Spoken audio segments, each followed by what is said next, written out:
निधि bedroom में bed के पास औंधे मुंह पड़ी हुई थी। निधि को पड़ा देख तरुण तुरंत उसे उठाकर कार से अस्पताल की तरफ भागा।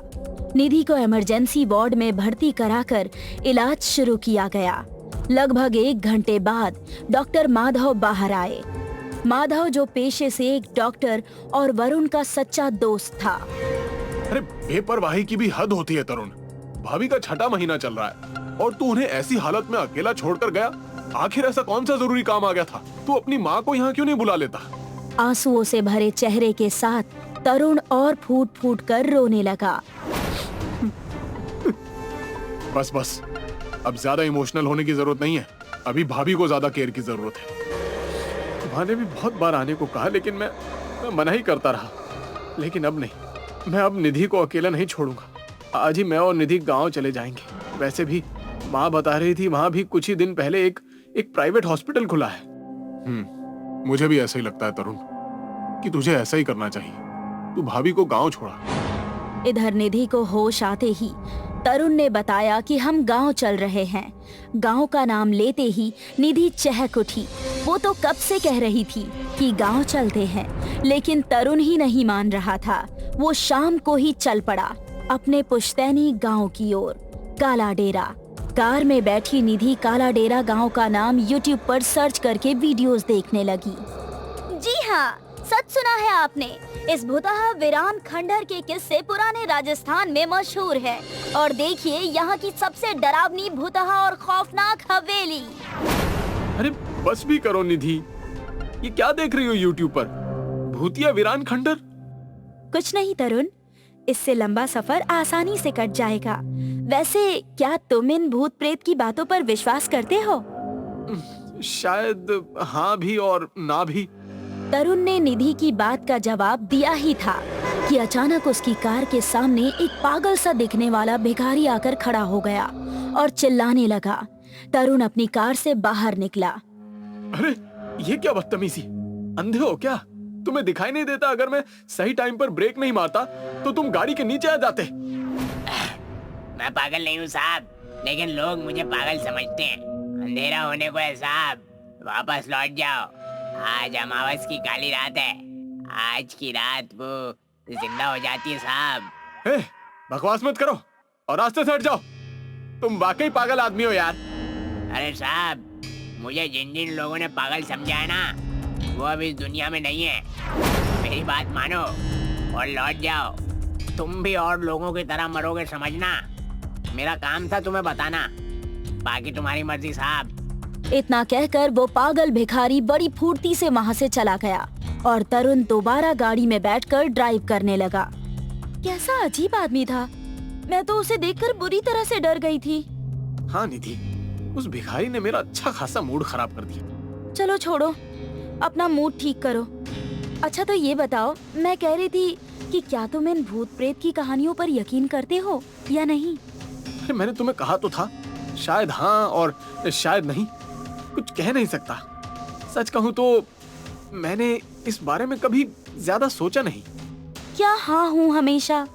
लो, वो आ गया गांव। वो देखो बोर्ड। अरे बातों बातों में पता ही नहीं चला कि गांव कब आ गया। शाम के लगभग 6 बज रहे थे। वरुण ने कार सीधे घर के बाहर जाकर रोकी। माँ दरवाजे पर ही थी।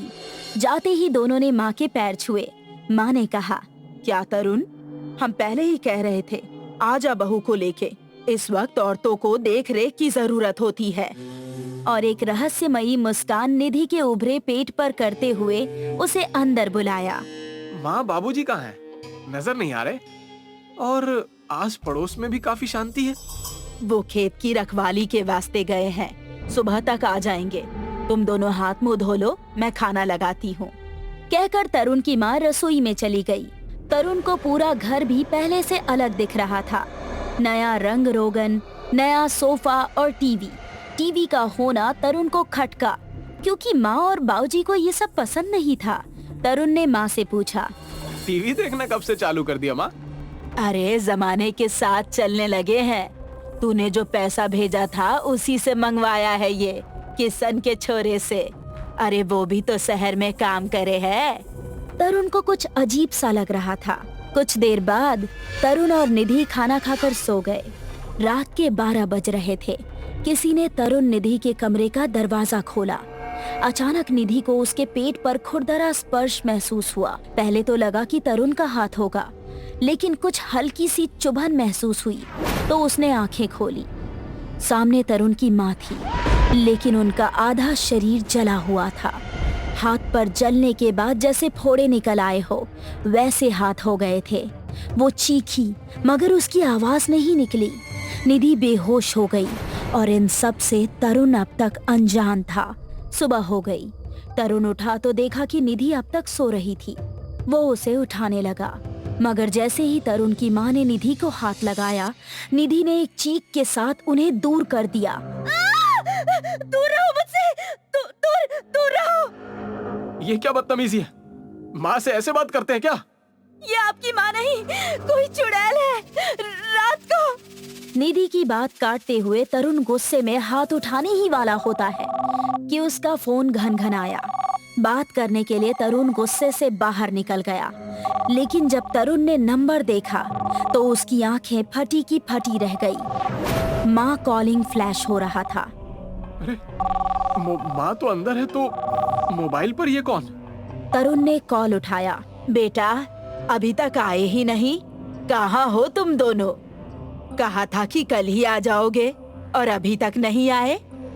ये सुनते ही तरुण के हाथ से मोबाइल गिर गया। वो कमरे की ओर भागा।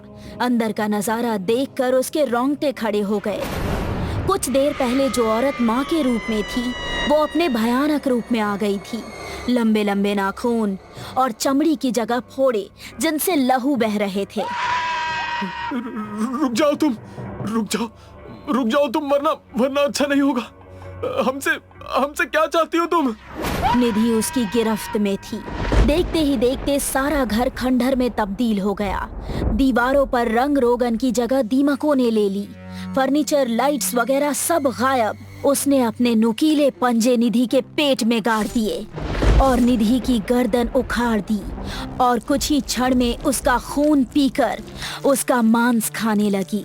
तरुण के कुछ करने से पहले उसने वही हाल तरुण का किया और दिल दहला देने वाली चीखों के साथ सन्नाटा छा गया। अगले दिन उस खंडहर से कुछ दूरी पर 2 लाशें मिली, एक औरत और एक आदमी की। औरत का पेट फटा था और 6 महीने का भ्रूण गायब था और ये शव थे निधि और तरुण के। शवों की शिनाख्त कर शव परिजनों को सुपुर्द कर दिए गए। कोई सबूत नहीं छोड़ा। पिछले 6 महीनों में 8वां सेम टू सेम केस और थानेदार ने फाइल को उन 7 फाइलों के साथ रख दिया और एक पागल सा भिखारी चिल्ला रहा था। अरे नहीं छोड़ेगी साहब, वो वीरान खंडर की डायन है, किसी को नहीं छोड़ेगी। मरेंगे सब के सब।